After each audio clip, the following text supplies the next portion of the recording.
So I am a avid reader, so I read a lot. Even before coming to this HT summit, I read 2 or 3 reports on the storytelling, even on the content side.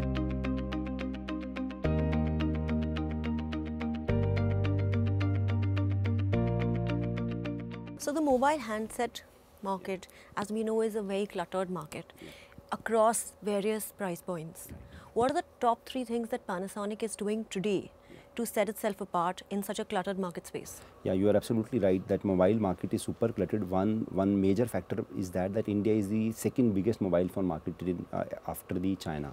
So Right. it has to be cluttered, and most of the global brands are, or even the Chinese brand are there into the space. Right. So to set apart Panasonic in this space, which is very competitive and cluttered, so we have few principles for our business. As we all know that Panasonic is a century-old brand, 100-year-old brand.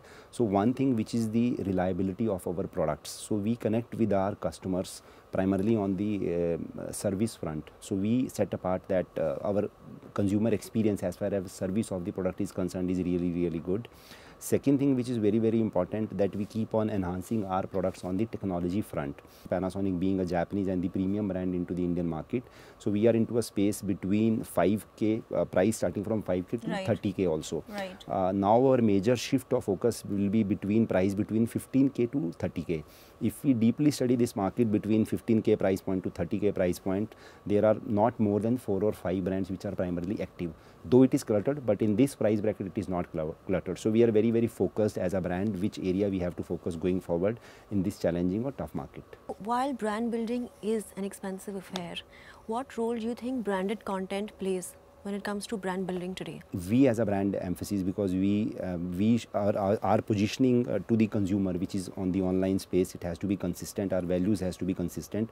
So we do a lot of branded content on the post purchase also. All right. Most of the people, if you see, they want themselves on the initial stage, so that people should know that they are there in this category. People know we are in this category, so we do a lot of branding content on the post purchase.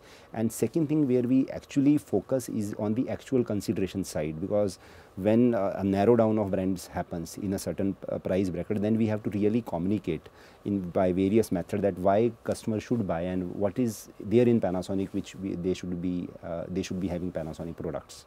How different is the marketing strategy for a high involvement product like Panasonic, given it's in the mobile space?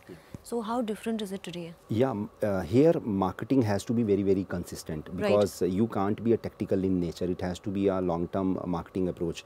If you see, if you analyze and see various mobility brands in the particularly Indian environment, they are talking on one aspect in their products. For example, some brand is talking about the design. So then they consistently talking on the design from last 3 or 4 years. Yes. Some brand is talking about the camera. So they continuously say themselves as a camera phone rather than saying as a smartphone.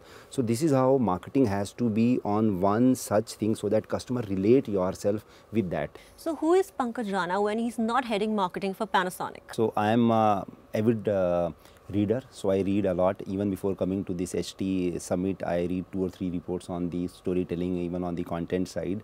And then I am a regular runner. I just completed my marathon on Sunday, till Delhi half marathon. Wow. And I love to play cricket on weekends if I get time. So these 3 things wraps Pankaj, mostly playing cricket on the weekend, then running and then reading.